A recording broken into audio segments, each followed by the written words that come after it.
Sanctus, Sanctus, Sanctus Dominus Deus Sabaoth. Bapak, Ibu, dan saudara-saudariku yang terkasih dalam Tuhan kita Yesus Kristus, salam sejahtera untuk kita semua. Berkat Allah yang Maha Kuasa senantiasa menyertai kita. Hari Senin tanggal 22 April tahun 2024 adalah hari biasa pekan keempat Paskah. Marilah kita mendengarkan dan merenungkan bacaan-bacaan kitab suci. Dalam nama Bapa dan Putra dan Roh Kudus. Amin. Bacaan pertama dari Kisah Para Rasul, bab 11, ayat 1 sampai 18. Rasul-rasul dan saudara-saudara di Yudea mendengar bahwa bangsa-bangsa lain juga menerima firman Allah. Ketika Petrus tiba di Yerusalem, orang-orang dari golongan bersunat berselisih pendapat dengan dia.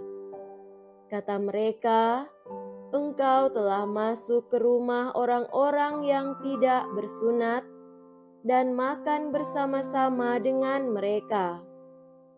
Tetapi Petrus menjelaskan segala sesuatu berturut-turut katanya, "Ketika aku sedang berdoa di kota Yope, tiba-tiba rohku diliputi kuasa ilahi dan aku melihat suatu penglihatan.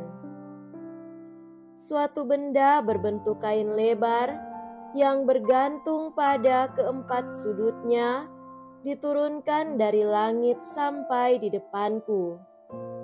Aku menatapnya, dan di dalamnya aku lihat segala jenis binatang berkaki empat, binatang liar, binatang melata, dan burung-burung. Lalu aku mendengar suara berkata kepadaku, 'Bangunlah, hai Petrus, sembelihlah dan makanlah.' Tetapi aku berkata, 'Tidak, Tuhan, tidak. Belum pernah sesuatu yang haram dan tidak tahir masuk ke dalam mulutku.' Akan tetapi untuk kedua kalinya, suara dari surga berkata kepadaku, 'Apa yang dinyatakan halal oleh Allah, tidak boleh engkau nyatakan haram.' Hal itu terjadi sampai 3 kali, lalu semuanya ditarik kembali ke langit. Dan saat itu juga 3 orang berdiri di depan rumah di mana kami menumpang. Mereka diutus kepadaku dari Kaisarea. Lalu kata Roh kepadaku, 'Pergilah bersama mereka dengan tidak bimbang.' Dan 6 saudara ini menyertai aku.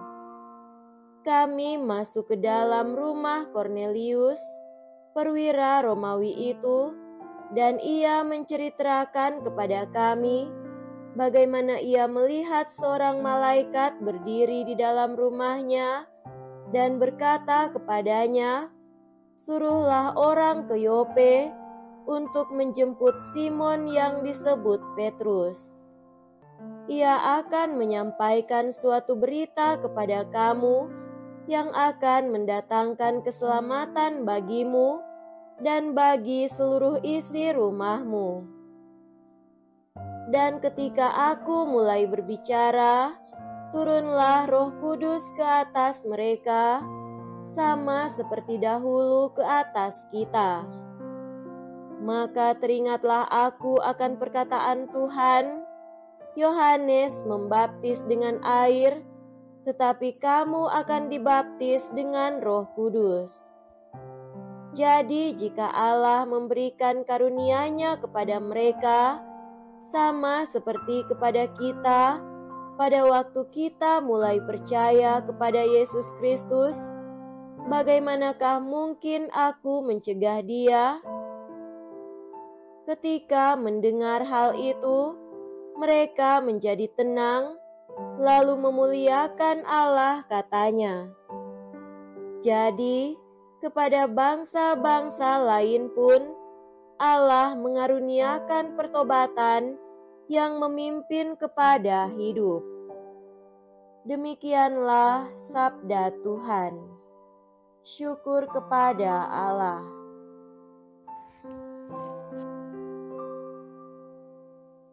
Semoga Tuhan beserta kita sekarang dan selama-lamanya. Inilah Injil suci menurut Yohanes.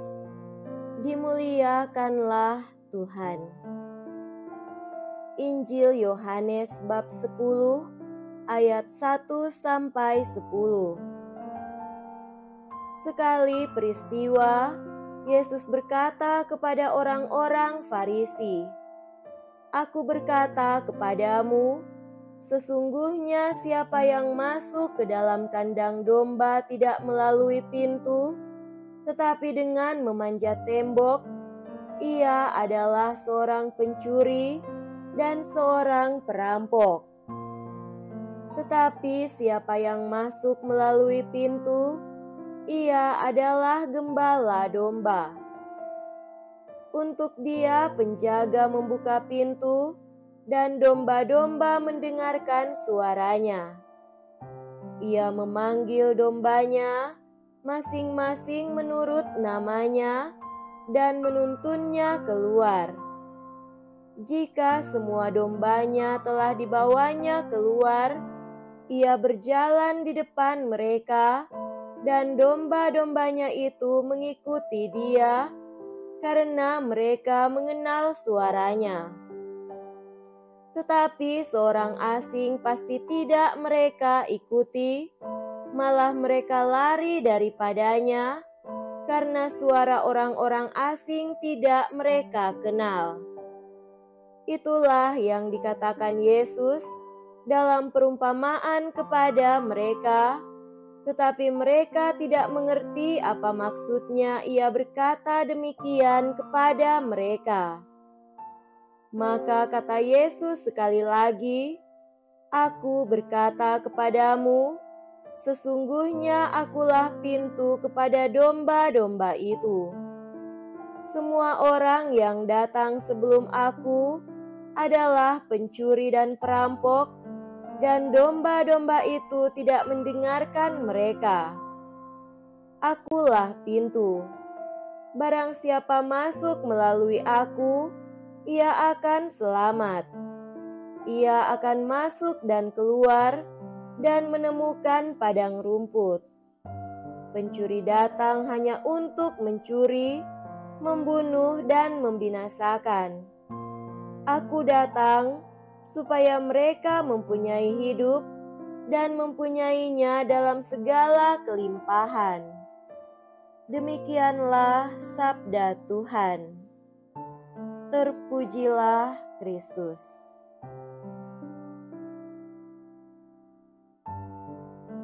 Saudara-saudariku yang terkasih dalam Tuhan kita Yesus Kristus, tema renungan kita pada hari ini adalah arah kepada keselamatan.